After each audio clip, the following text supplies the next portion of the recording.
Here's my Range Rover 2014 L405 V8 diesel. Couldn't find many videos online, and when I did, they was quite short. It's a very common problem what I'm fixing here. It's the oil cooler. Now, I got quoted around about £1,000 to do this job from a specialist. I didn't really like the sound of that, considering I'm quite hands-on. I've got a Halford's 150 tool piece set here, which at the moment seems to have done everything I've needed to do. There's not a nut, a bolt or anything I've come across what isn't in this set. So it's a great bit of kit, about £150. This is it here. So this is the main problem, or leak at the back. This will go on top, so this is what you're looking at on there. This is a bit of a casing, which is a headache to get to, and then this basically sits over the back. So if I show you, there's a couple of little bolts there and there, where the two at the back, this one and the one on my finger at the back, that will sit under here like this, and then these two then connect into there. It's a little bit tricky, like I say, you just take your time. But if I talk you through how I've got to here, which I found really hard online, it sort of shows you where I'm at now, but it doesn't explain it. So first things first is the, let's go in here. So just the cover, engine cover. Then what you're looking to do, couple of bolts either side, which are going to be for the window wipers to release the casing of the window wiper off. Then we've got all these parts that go around the back. Again, just simple little Range Rover clips. And then the two engine braces bars as well. So the two bars are quite simple here, going across to here. Again, similar the other side.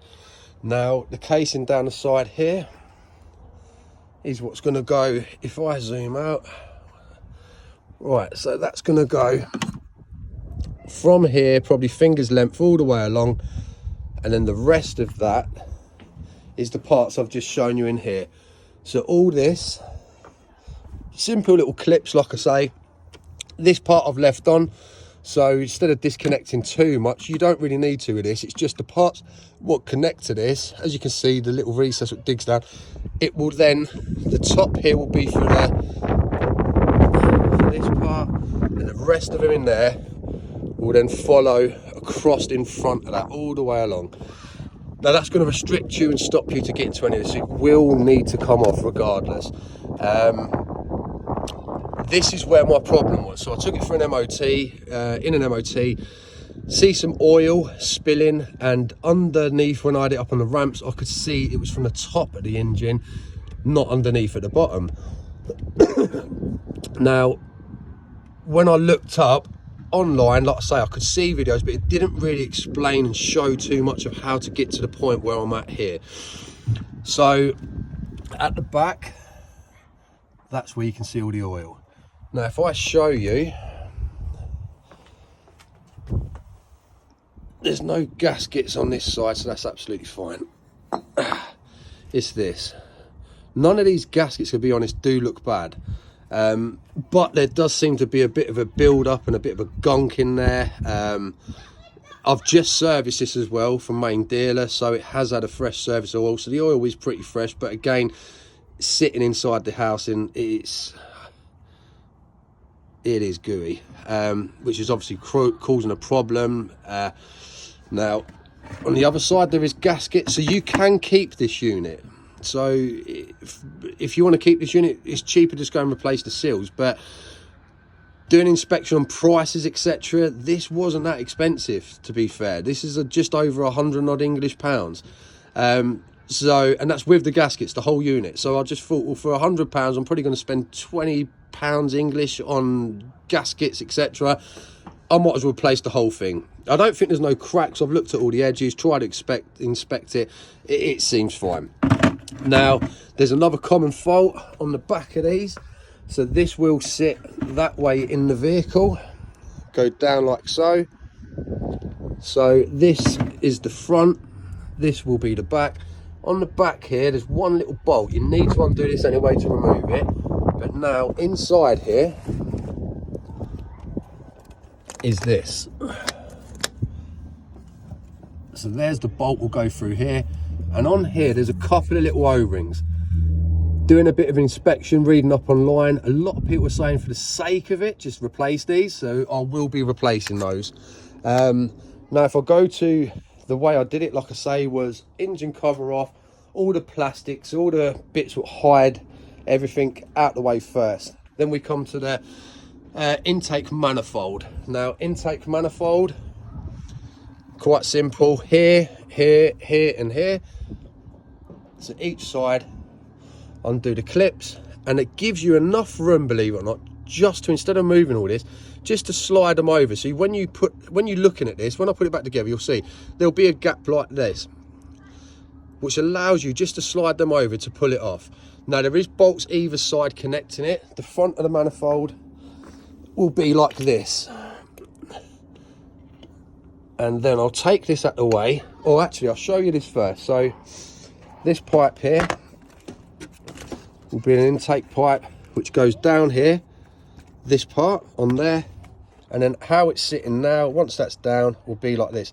This part here, I'll move this back out the way. So we're talking about just releasing a clip, very simple this part. Releasing 4 bolts will slide into there. Now, this, again, a couple of bolts to hold it in place, a couple of bolts down here and in here, and then that's going to go in the side like so. Inspecting this, again, everything's going to need an absolute soak and a real good clean. Same with the whole intake manifold. I'm going to be taking these off for the sake of what these cost. Again, I'm going to be replacing these more than likely. They don't seem to be ripped or torn, but you can see the carbon build up inside. I'm going to put it in a tray, give it a real good soak. Yeah, just to help clean that, get rid of as much carbon as I can out of there. With the, I've put a bit of tissue in it at the moment just to stop anything getting blown into it, because obviously it dropped down to the valves. But again, with these, I'm not going to be cleaning, just in case anything drops down in there. Now, another thing, do not let this contaminate. I've just used a simple bolt, so when you take the casing off, you're going to be left looking like this. Now, I've cleaned this bolt, dropped it in there. Now that stops any oil going in. Again, you don't want anything to drop down in here, so just be a little careful with bolts, or once you're at this stage, there shouldn't be many bolts loose anyway. You should have them all to the side, but just try not to spill anything. Give it a good clean on the area. I'm going to do another one tomorrow, get this really fresh and clean. Clean down the back where's my torch, where the oil leak was, and just prevent that from when I do get this all back together, from that burning smell what I had. Yeah, so that's where I'm at the moment. If you want to leave any messages or comments about anything that I got stuck with on the way, I didn't seem to be really stuck. It's just time consuming, and if anything, when I looked online, again, I'm going to say this again, videos are not very long. They don't really show you need to unbolt, unclip some of these. This obviously goes down onto the side of here, so these are just simple little clips that once you start looking at it, it's quite simple. It is a bit tricky. Some videos and companies and people said to me it takes about 2 hours to do this job. I strip cars and motorbikes. This is the first time I've worked on a Range Rover, but motorbikes, BMW, I can't see this taking 2 hours. I really can't see it taking 2 hours. So, like I say, if you've got a day spare, just take your time in doing it. Like I say, replacing the O-rings on here. I'm going to buy a whole new unit for the sake of what it costs to put this back on. Give the manifold a real good deep clean, get as much carbon build up as I can out of there, and then the casing, what goes on the back of here, like I say, that is a bit tricky, I'll be honest with you. Once that's in, it goes at the back here. It is a bit tricky to get around that part, but again, just take your time. Once this is all done, it sort of sits on there. It just makes it a lot easier. Once everything's out the way, a couple of pipes I've disconnected again, because as you can imagine, the manifold out the way, you sort of get to these points where it's like I say, in the way of the cooler to get out the way.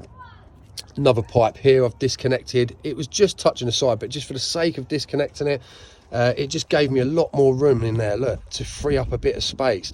But like I say, if you need any advice or questions or see what I've come across, like I say, I'm not a specialist in any way. I'm just going to do this to save myself a bit of money. And on top of that, like I say, if I can walk away, this was £150. I've just bought a new kit anyway, this new one anyway.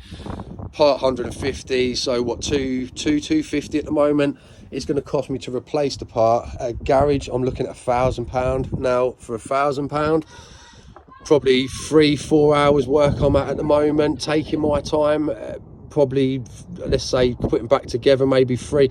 So it'd probably take you just say a day. Take a day off and take your time doing it all. Few cups of tea, and you'd have saved yourself, like I could have here, probably £800. I'm going to do another video because my heating is playing up. So like I say, at the back here, 2 pipes. I'm going to do a standard old school clean on this. Flush it through one way, flush it through the other. A few chemicals in to give it a good clean as well, but I'll do a video of that later.